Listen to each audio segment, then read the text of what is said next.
Hello children. पिछले term पे मैं आपका ज्योग्राफी का चैप्टर नंबर 2 कंप्लीट कर दिया, फिजिकल फीचर्स ऑफ इंडिया। साथ ही उसके क्वेश्चंस मैंने सेंड कर दिए हैं आपके पास, सर ने सेंड कर दिया होगा। उसका क्वेश्चन जो था और उसका आंसर जो था, वो आंसर किस पेज में था वो मैंने डिस्कस कर दिया। 10 पेज मैंने आपके पास भेजा था, 10 पेज, और 1 2 3 4 मैं ऊपर लिख दिया हूँ। ऊपर 1, दूसरे पेज पे 2, ऊपर जो लिखा है वो पेज है। तो उसके अकॉर्डिंग आपके जितने भी एक्सरसाइज में क्वेश्चंस रहे होंगे उन सब का आंसर आपको मिल गया होगा। बाई चांस अगर किसी क्वेश्चंस का आंसर नहीं मिल पा रहा है या आप उसे नहीं समझ पा रहे हैं कि सर इसका आंसर तो नहीं मैनेज हो रहा है, नहीं समझ में आ रहा है, तो आप उसको अंडरलाइन या सर्किट कर लीजिएगा उस क्वेश्चन को, और उसको मत लिखिएगा अपने कॉपी में। जिस दिन मेरी मुलाकात होगी आपसे ना, मैं उस क्वेश्चंस को समझाऊंगा और क्लियर कर दूंगा कि इस क्वेश्चंस का मतलब क्या है और इसका आंसर आप किस प्रकार दे पाएंगे। क्लियर? क्योंकि मैं आपका ऐसे थियरी टाइप जो नोट है वो मैं थियरी टाइप बना रहा हूँ, और मुझे लग रहा है कहीं ऐसा ना हो जैसे कुछ क्वेश्चंस पूछे जाते हैं तो क्वेश्चन में थोड़े थियरी में अलग अलग लाइन उसमें लिखे जाते हैं, तो कहीं उसमें प्रॉब्लम ना हो जाए, इसलिए उस क्वेश्चंस को आप छोड़ ही दीजिए। बाकी जो क्लियर कट है, राइट अ शार्ट नोट पूछ रहा है प्लेट टेक्टोनिक्स के बारे में, बांगर के बारे में, खादर के बारे में, तो मैंने आपने देखा ही है कि नोट में मैं खुद हेडिंग बना बना के उसको लिख दिया हूँ। आप बहुत आराम से उसे टैकल कर लीजिएगा, कोई प्रॉब्लम तो नहीं आनी चाहिए। क्लियर? बाई चांस फिर कह रहा हूँ, अगर आती भी है प्रॉब्लम तो आप उसको सर्किट कर लीजिएगा क्वेश्चंस को, मैं उसको आपका देख लूँगा। ठीक? तो आपके हिस्ट्री के 3 चैप्टर मैंने फिनिश कर दिया, ज्योग्राफी के 2 चैप्टर फिनिश कर दिया। आइए सिविक्स का मैं 1 चैप्टर आपको पढ़ा चुका हूँ, what is democracy, why democracy. Democracy कितना इंपॉर्टेंट चैप्टर था वो आपने पढ़ लिया, और कितना इंपॉर्टेंट है किसी कंट्री के लिए वो भी आपने पढ़ लिया। डेमोक्रेसी अच्छा क्यों है ये भी आपने पढ़ लिया। डेमोक्रेसी के लिए निगेटिव आर्गूमेंट क्या है वो भी आपने देख लिया, और पॉजिटिव आर्गूमेंट को मुझे लग रहा है ज़्यादा हमें प्रायोरिटी देना चाहिए क्योंकि वो ज़्यादा इंपॉर्टेंट है। तो डेमोक्रेसी टॉपिक आपने पढ़ भी लिया था। डेमोक्रेसी में क्या उसके फीचर्स होने चाहिए वो फीचर्स भी मैंने बता दिया था, जैसे हर एक सबको वोट देने का अधिकार होना चाहिए, हर एक के वोट की वैल्यू सेम होनी चाहिए, साथ ही साथ आपको सबको फंडामेंटल राइट, सबके अधिकार का सम्मान करना चाहिए, सुप्रीम कोर्ट के, ये सब सारी चीज़ें मैंने आपको डेमोक्रेसी के चैप्टर में पढ़ा दिया, यानी सिविक्स का चैप्टर 1 फिनिश हो गया। क्लियर? आज आपके सिविक्स का मैं चैप्टर नंबर 2 स्टार्ट कर रहा हूं, और वो चैप्टर है कॉन्स्टिट्यूशनल डिज़ाइन। यानी अब बात करते हैं आपके संविधान के निर्माण की, किस प्रकार आपके इंडिया का कॉन्स्टिट्यूशन बना, किस प्रकार वर्ल्ड का कॉन्स्टिट्यूशन बना है, आज डिस्कस करेंगे हम आपके संविधान के बारे में। आपने डेमोक्रेसी चैप्टर में भी पढ़ा होगा कि कॉन्स्टिट्यूशन कितना इम्पॉर्टेंट है, और उसी कॉन्स्टिट्यूशन की वजह से कितने राइट्स मिले हुए हैं हमारे सिटीजन्स के, कितने राइट्स मिले हुए हैं स्टेट के या सेंट्रल गवर्नमेंट के, वो सारे अधिकार देने वाला खुद कॉन्स्टिट्यूशन है, यानी संविधान है। क्लियर? अगर किसी देश में कॉन्स्टिट्यूशन ना हो यानी संविधान नहीं हो तो निश्चित तौर पे वहाँ कहा जाता है जंगल राज कायम हो जाना। क्यों? क्योंकि वहाँ रूल रेगुलेशन तो है ही नहीं, और रूल रेगुलेशन होने ना होने की वजह से क्या करेंगे, सिटीजन्स आपस में एक दूसरे से झगड़ा करेंगे, एक दूसरे के जो अजम्पशन होंगे वो सब में कंट्राडिक्ट आएगा कहीं ना कहीं, किसी ना किसी प्रकार से। तो हर एक देश के लिए कॉन्स्टिट्यूशन होना ज़रूरी है। जो डिटेक्टर वाले कंट्री हैं, या फिर जो कैपिटलिस्ट कंट्री है, या जो सोशल कंट्री है, उन सभी कंट्रियों के लिए कॉन्स्टिट्यूशन होना ज़रूरी है। नॉर्थ कोरिया कितना बड़ा डिटेक्टर कंट्री है, लेकिन उसका भी एक कॉन्स्टिट्यूशन है। क्यों? क्योंकि उसी की वजह से वहाँ पे रूल और रेगुलेशन इस्टेब्लिश है, गवर्नमेंट को वहाँ बेहतर कार्य करने का मौका मिल रहा है। यानी बिना कॉन्स्टिट्यूशन के किसी देश की कल्पना करना कि वो बेहतर हो सके, ये निश्चित तौर पे बहुत बड़ा निगेटिव पॉइंट है, बहुत बड़ा कंट्राडिक्ट है। यानी बिना कॉन्स्टिट्यूशन के किसी कंट्री का कोई वैल्यू नहीं है। क्लियर? तो आज हम बात करेंगे अपने इंडियन कॉन्स्टिट्यूशन की, किस प्रकार हमारा संविधान बना, उस संविधान का मोटिव क्या रहा है, उस संविधान बनाने में किन लोगों का पार्टिसिपेशन रहा है और किस प्रकार उन्होंने पार्टिसिपेट किया। तो इस चैप्टर में हम पढ़ेंगे पूरे इंडियन कॉन्स्टिट्यूशन के बारे में। आपको पता होना चाहिए पूरे वर्ल्ड में सबसे बड़ा, सबसे लंबा, सबसे बड़ा रिटन फॉर्म कॉन्स्टिट्यूशन हमारा है। क्लियर? सबसे बड़ा लिखित संविधान हमारा है पूरे वर्ल्ड में, निश्चित तौर पे बहुत बड़ा कॉन्स्टिट्यूशन है हमारा। अगर मैं बात करूं वर्ल्ड में पहला रिटन फॉर्म कॉन्स्टिट्यूशन किसका है, तो वो याद रखिएगा यूएसए का है। संयुक्त राज्य America, United state of America ने पहली बार वर्ल्ड में रिटन फॉर्म में कॉन्स्टिट्यूशन लिखा है। ओरल के तौर पे तो ब्रिटेन है, ओरल के तौर पे कॉन्स्टिट्यूशन इंट्रोड्यूस करने वाला पहला कंट्री ब्रिटेन है, लेकिन रिटन तौर पे कॉन्स्टिट्यूशन लाने वाली पहली कंट्री अमेरिका है। क्लियर। और पूरे वर्ल्ड में सबसे लंबा संविधान किसका है, तो याद रखिएगा सबसे लंबा संविधान जो है वो आपका इंडिया का है। ठीक, पहले अमेरिका जो संविधान लिखा था, कॉन्स्टिट्यूशन लिखा था, इसे वर्ल्ड का सबसे छोटा संविधान भी कहते हैं, लेकिन अब उसका पोजीशन खत्म हो गया क्योंकि उससे भी छोटा संविधान लेकर एक और देश आया है और वो देश है मैक्सिको। क्लियर। मैक्सिको का जो कॉन्स्टिट्यूशन है वो अमेरिका से भी छोटा है, यानी पूरे वर्ल्ड में सबसे छोटा कॉन्स्टिट्यूशन रखने वाला मैक्सिको है और सबसे बड़ा कॉन्स्टिट्यूशन रखने वाला इंडिया है। पहला रिटन कॉन्स्टिट्यूशन रखने वाला अमेरिका है, जबकि पहला कॉन्स्टिट्यूशन का इंट्रोड्यूस करने वाला ब्रिटेन है, लेकिन उसने ओरल तौर पे इंट्रोड्यूस किया। क्लियर। तो ये बात रही कॉन्स्टिट्यूशन की, और आइए आप बात करते हैं आपके चैप्टर की। तो आपके चैप्टर की स्टार्टिंग में ही एक एग्जांपल दिया है और वो एग्जांपल दिया है साउथ अफ्रीका का। इसके कॉन्स्टिट्यूशन और इसके व्यू से हम इंडियन कॉन्स्टिट्यूशन के बारे में समझेंगे और उसके पॉइंट को कुछ जानेंगे। क्लियर। बात करते हैं साउथ अफ्रीका की, तो ये बहुत समय पहले की घटना है। साउथ अफ्रीका में स्ट्रगल अगेंस्ट अपार्थाइड। उस समय साउथ अफ्रीका में अपार्थाइड के नाम पे बहुत बड़ा संघर्ष होता था। एक दूसरे से मतलब सम्मान नहीं मिलता था, एक दूसरे कास्ट को सम्मान नहीं मिलता था, रेशियल डिस्क्रिमिनेशन बहुत ज़्यादा था। अपार्थाइड को लेकर एक बहुत बड़ा स्ट्रगल हुआ। यहाँ एक वर्ड आ गया अपार्थाइड, क्या है तो अभी मैं आगे डिस्कस करूँगा। देखिए यहाँ हेडिंग में दिया हूँ अपार्थाइड, अभी आगे ले चलते हैं। बस इतना याद रखिएगा, साउथ अफ्रीका में अपार्थाइड के नाम पे एक बहुत बड़ा स्ट्रगल क्रिएट हुआ, और इस स्ट्रगल में जो अपार्थाइड के खिलाफ लड़ाई लड़ रहा था उस इंसान का नाम है नेल्सन मंडेला। बहुत बड़ा नाम, महात्मा गांधी के बहुत बड़े फॉलोअर थे निश्चित तौर पे। जिस तरह हम अपनी इंडिया में महात्मा गांधी का नाम लेते हैं, तो साउथ अफ्रीका के इतिहास में वही नाम इस नेल्सन मंडेला का मिलता है। बहुत बड़ा नाम, अपने लोगों के लिए बहुत बेहतर कार्य करने वाला, साउथ अफ्रीका में डिस्क्रिमिनेशन को ख़त्म करने वाला, रिपब्लिक साउथ अफ्रीका का पहला प्रेसिडेंट। बहुत बड़ा नाम है इस नेल्सन मंडेला का, जिसने 28 साल अपने जेल में बिता दिए, लेकिन अपने स्ट्रगल को इन्होंने छोड़ा नहीं, और जिस स्ट्रगल को इन्होंने स्टार्ट किया निश्चित तौर पे उसका बहुत ही सुंदर रिजल्ट लिया। क्लियर। ना कोई लड़ाई, ना कोई झगड़ा, ना कुछ, बिल्कुल वही नॉन वायलेंस जो महात्मा गांधी की एक कुंजी थी, उसी नॉन वायलेंस को इन्होंने फॉलो किया, और उसी नॉन वायलेंस के बल पे इन्होंने साउथ अफ्रीका को वो फ्रीडम दिलाया, जो फ्रीडम दिला पाना निश्चित तौर पे किसी भी देश के लिए या किसी भी नेता के लिए लगभग इम्पॉसिबल था। क्लियर। तो नेल्सन मंडेला है अपार्थाइड के खिलाफ, और इन्होंने स्ट्रगल किया है साउथ अफ्रीका में, और इसका रिजल्ट ये रहा कि वहाँ के गवर्नमेंट ने 1964 में इन्हें जेल में उठाकर डाल दिया। ठीक। फॉर ट्रीजन, ट्रीजन मीन्स क्या होता है, देशद्रोही। क्लियर। जब आप अपने देश के खिलाफ किसी प्रकार के गलत कार्य करते हैं, जैसे डिफेंस का कोई इंफॉर्मेशन आपने शत्रु राष्ट्र को दे दिया, या किसी प्रकार का ऐसा कार्य कर दिया जो इंडिया के लिए खतरनाक हो गया, तो उसे कहते हैं ट्रीजन, यानी उनके खिलाफ चलता है विश्व का, वर्ल्ड का सबसे बड़ा मुकदमा, और उसे कहते हैं ट्रीजन यानी देशद्रोह का मुकदमा। तो नेल्सन मंडेला के खिलाफ देशद्रोह का मुकदमा चलाया गया और 1964 में इन्हें जेल में डाल दिया गया। कहा गया कि ये साउथ अफ्रीकी भोली भाली जनता को ये भड़का रहे हैं और साउथ अफ्रीका में एक रेवोल्यूशन करा रहे हैं, ये देशद्रोही है, इसी वजह से उन्हें जेल में डाला गया। He is daring to oppose apartheid. क्यों डाला गया? क्योंकि वो अपार्थाइड के खिलाफ एक बहुत बड़ा रेवोल्यूशन क्रिएट कर दिए थे। इसी वजह से उस समय साउथ अफ्रीकी गवर्नमेंट ने उन्हें उठा के जेल में डाला। साउथ अफ्रीका में उस समय गवर्नमेंट किसकी थी, तो याद रखिएगा ब्रिटेन की थी। ये ब्रिटेन किसी को नहीं बख्शा है, सब जगह अपना आतंक जमा के रखा।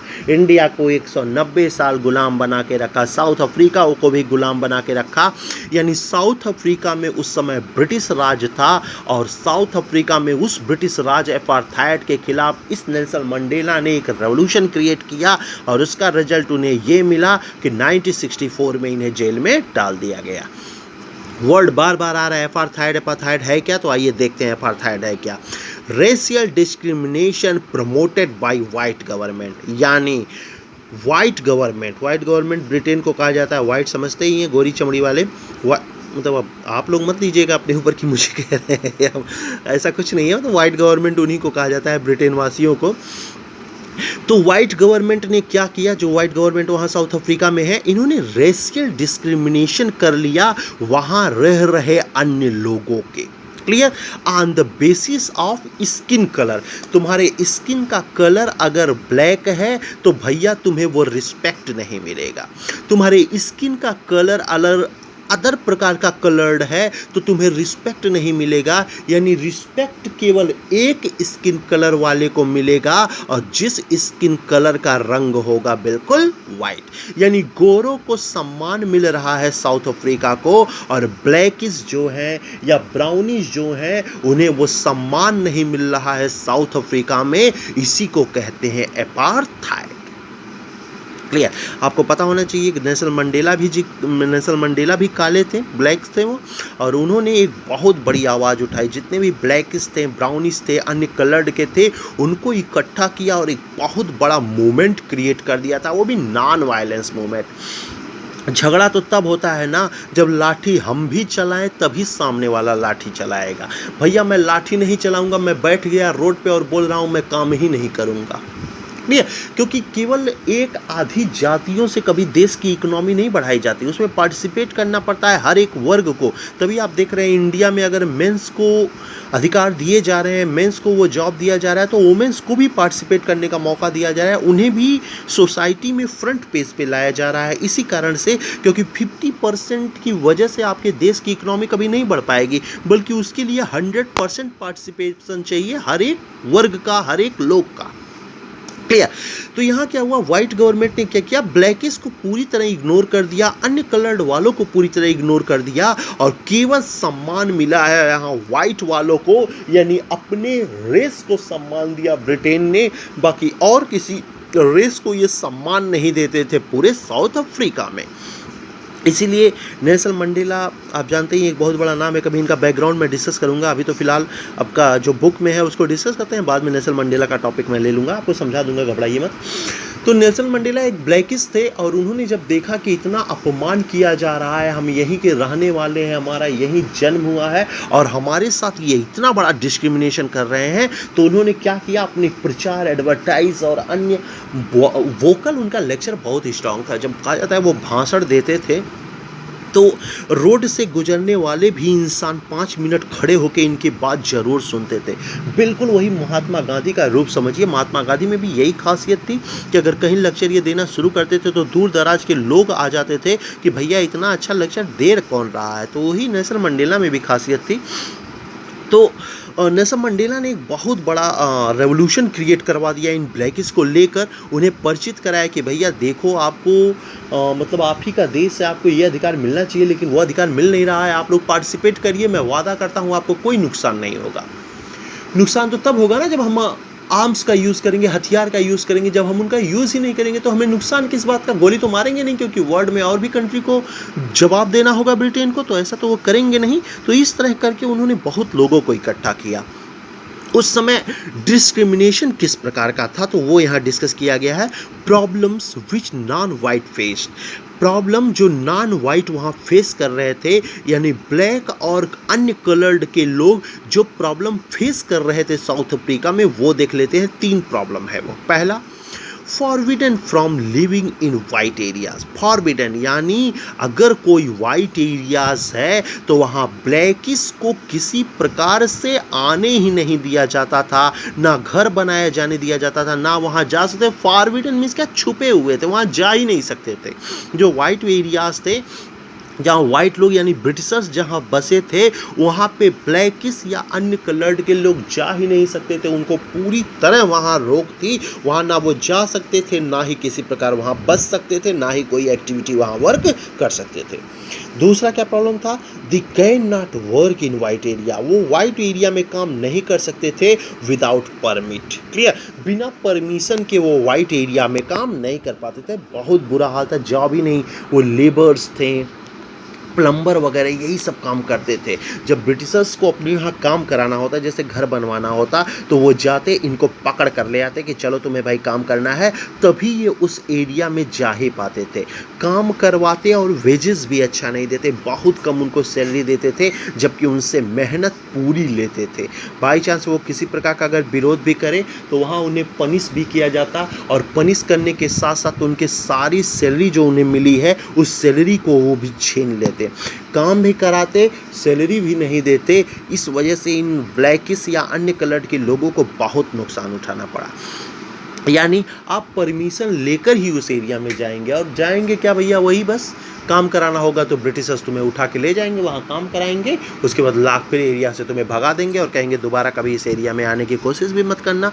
तो इस प्रकार का डिस्क्रिमिनेशन, आपने 2 पॉइंट देख लिया। पहला क्या, अब वाइट एरियाज़ में आप जा नहीं सकते थे, वहाँ बस नहीं सकते थे। दूसरा, वहाँ काम नहीं कर सकते थे, काम तभी कर सकते थे जब आपको परमिशन मिले।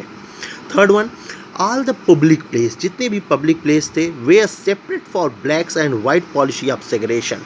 एक सेग्रेशन पॉलिसी ब्रिटिश गवर्नमेंट लेकर आई थी साउथ अफ्रीका में। उस सेग्रेशन पॉलिसी के तहत कुछ एरिया निर्धारित कर दिया गया था कि ये एरिया वाइट्स के लिए है, यहाँ केवल वाइट जा सकते हैं, और वो जो पब्लिक एरिया है, पब्लिक प्लेस है, वहाँ केवल ब्लैक्स जा सकते हैं। तो इतना डिस्क्रिमिनेशन था, जो ब्लैक्स एरियाज नहीं थे, पब्लिक एरिया जो ब्लैक के लिए था, वो बहुत ही बेकार था, इतनी गंदगी थी वहाँ पे। और जो वाइट एरियाज अगर मैं बात करूँ तो वो इतनी फैसिलिटी वहाँ पे थी, अच्छे खासे पार्किंग वगैरह, अच्छी खासे एकदम फैसिलिटी थी। तो इतना डिस्क्रिमिनेशन था इन दोनों के बीच में। तो पॉलिसी ऑफ सेग्रेशन बहुत निगेटिव पॉइंट लिया जाता है रेशियल डिस्क्रिमिनेशन में, याद रखिएगा। कभी कभी पूछ भी सकता है पॉलिसी ऑफ सेग्रेशन क्या है, तो पॉलिसी ऑफ सेग्रेशन क्या है, all the public place we are separate from black and white, बस यही सेग्रेशन ऑफ पॉलिसी है। क्लियर। तो रेशियल डिस्क्रिमिनेशन बहुत ज़्यादा था साउथ अफ्रीका में। तो इस तमाम के ये 3 प्रकार के जो प्रॉब्लम्स थे वो फेस करना पड़ रहा था यहाँ ब्लैकिश कलर के और अन्य कलर के लोगों को वाइट कलर के सामने। क्लियर। निश्चित तौर पे अगर इस तरह का कार्य कर रहे हैं तो कभी ना कभी रेवोल्यूशन तो होगा ही होगा। बस उस रेवोल्यूशन करने के लिए उन्हें चाहिए एक लीडर जो उनकी आवाज़ को उठा सके और एक बहुत बड़ी लड़ाई क्रिएट कर सके। क्यों? क्योंकि कोई फ्रंट यानी पहल करना नहीं चाहता, क्योंकि उसे डर लगता है कहीं ऐसा ना हो ब्रिटिश गवर्नमेंट हमारे खिलाफ कुछ ऐसा कर दे, हमें जेल हो जाए, ये वो, क्योंकि उनके अंदर कहीं डर होता है, तो वो फ्रंट पे आना नहीं चाहता। लेकिन नेल्सन मंडेला ने बहुत बड़ी सोच थी, उनकी बहुत बड़ी थिंकिंग थी, इंस्पायर भी थे महात्मा गांधी से। तो उन्होंने इसकी सोच ही नहीं की कि मुझे जेल में डाल दिया जाएगा या कहाँ का क्या किया जाएगा। बस उन्होंने इतना सोच रखा कि मैं जीऊँ या मरूँ, मैं रेशियल डिस्क्रिमिनेशन को साउथ अफ्रीका में तो ज़रूर ख़त्म करूँगा। और इसी पर्पज के साथ उन्होंने ANC एक पार्टी बनाई है, अफ्रीकन नेशनल कांग्रेस। अब ये कांग्रेस एक वर्ड आ गया। अब ये कांग्रेस ये मत समझना राहुल गांधी वाली कांग्रेस है, ऐसी कुछ कांग्रेस नहीं है। कांग्रेस एक वर्ड है इंग्लिश में जिसका मतलब होता है कलेक्टिवनेस, इकट्ठा होना। तो वो कांग्रेस वर्ड है। आप अमेरिका में भी देखते हैं वहाँ के पार्लियामेंट को कांग्रेस कहते हैं, निचले सदन को बोलते हैं। ब्रिटेन में जो पार्लियामेंट है उसको कांग्रेस बोलते हैं। आपके यहाँ कांग्रेस पार्टी ही है। जो साउथ अफ्रीका में सदन है उसे भी कांग्रेस कहते हैं। तो इन्होंने, कांग्रेस एक वर्ड है, ये मत सोचना ये इंडिया से चुरा लिया कांग्रेस, राहुल गांधी से मांग लिया, ऐसा कुछ नहीं है। कांग्रेस मीन्स होता है कलेक्टिवनेस, यानी इस पार्टी के तहत सभी तरह के लोगों को क्या किया, नेल्सन मंडेला ने इकट्ठा करना शुरू किया। Raise the voice against this, और इसके खिलाफ एक बहुत बड़ी आवाज़ उठाई है नेल्सन मंडेला ने, और इसी का परिणाम रहा कि 1964 में नेल्सन मंडेला को अरेस्ट करके जेल में डाल दिया गया। लेकिन नेल्सन मंडेला जेल में जाने से पहले लोगों के बीच में वो सेंटेंस लेकर आए थे, वो भावना लेकर आए थे जिस पर्पज को वो लोग भूल नहीं सकते थे। नेल्सन मंडेला रहे या ना रहे, लेकिन निश्चित तौर पे उनकी लड़ाई हम जिंदा रखेंगे, और ये लड़ाई तब तक चलेगी जब तक हमारे देश में यानी साउथ अफ्रीका में रेशियल डिस्क्रिमिनेशन खत्म नहीं हो जाता। क्लियर? तो वही बात है, लीडर की उतनी ज़रूरत नहीं होती जितनी ज़रूरत लोगों में उनके विचारों की होती है। क्लियर? अगर आप किसी के अंदर एक विचार, एक आइडिया, एक पर्पज, उनके निगेटिव, उनके पॉजिटिव पहलू अगर आप उनके अंदर बता देंगे, उसको समझा देंगे, तो निश्चित तौर पे उसे लीडर्स की ज़रूरत नहीं, क्योंकि वो खुद समझ जाएगा उसका भला किस में है और उसका बुरा किस में है।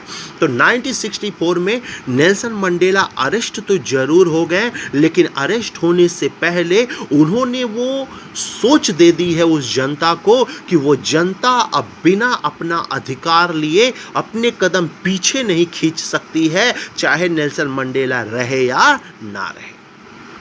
क्लियर?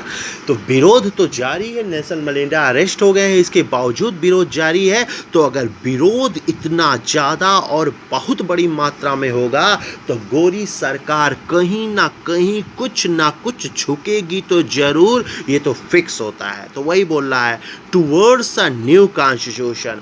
आपका विरोध खत्म नहीं हुआ नेल्सन मंडेला के अरेस्ट होने के बाद भी, इस वजह से अब ब्रिटिश गवर्नमेंट थोड़ा आपके सामने झुकी है। तो वही बोल रहा है, प्रोटेस्ट अगेंस्ट अपार्थाइड। अपार्थाइड के खिलाफ जो प्रोटेस्ट किया गया, white regime change it's policy, इसने मजबूर कर दिया कि वाइट गवर्नमेंट अपनी पॉलिसी में कुछ चेंज कीजिए। क्लियर?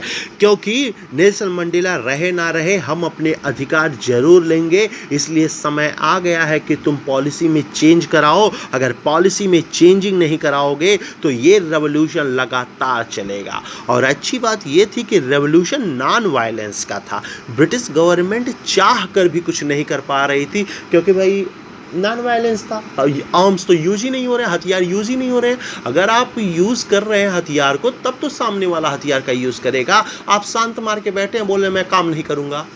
ब्रिटिश गवर्नमेंट आके बोल रहा है ऐसा है मजदूर चलो काम करो, लेबर कह रहा है मैं काम नहीं करूंगा।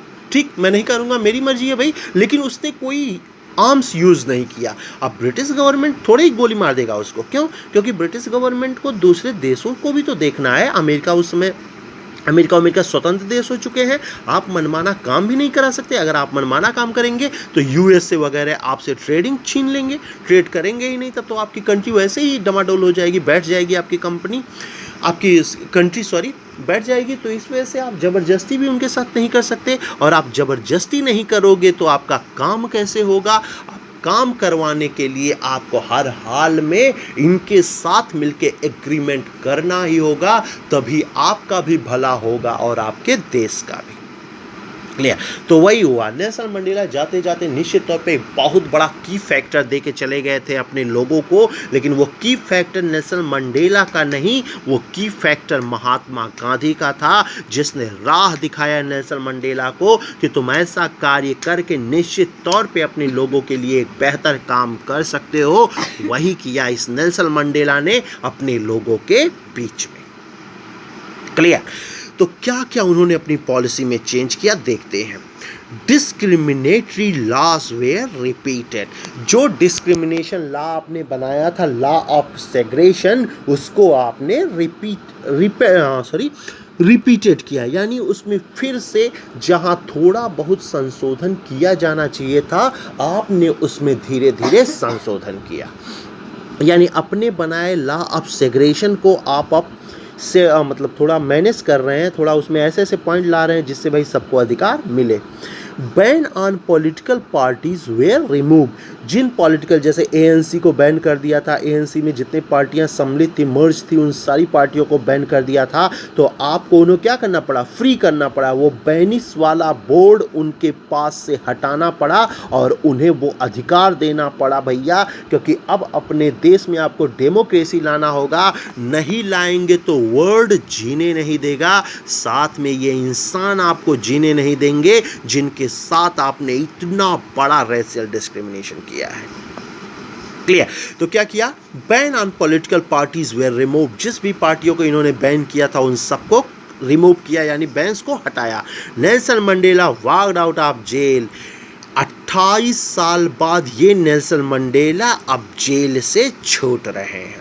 क्लियर? क्योंकि ये नेता है इन लोगों का और इनका एक ही आवाज़ था, नेल्सन मंडेला को रिहा किया जाए। सोचिए अगर नेल्सन मंडेला को ये जेल में किसी प्रकार का कोई नुकसान पहुंचा देते तो कितना बड़ा रेवोल्यूशन होता साउथ अफ्रीका में, लेकिन उन्होंने ऐसा कुछ किया नहीं और इस वजह से नेल्सन मंडेला जेल से बाहर आए हैं 28 साल बाद।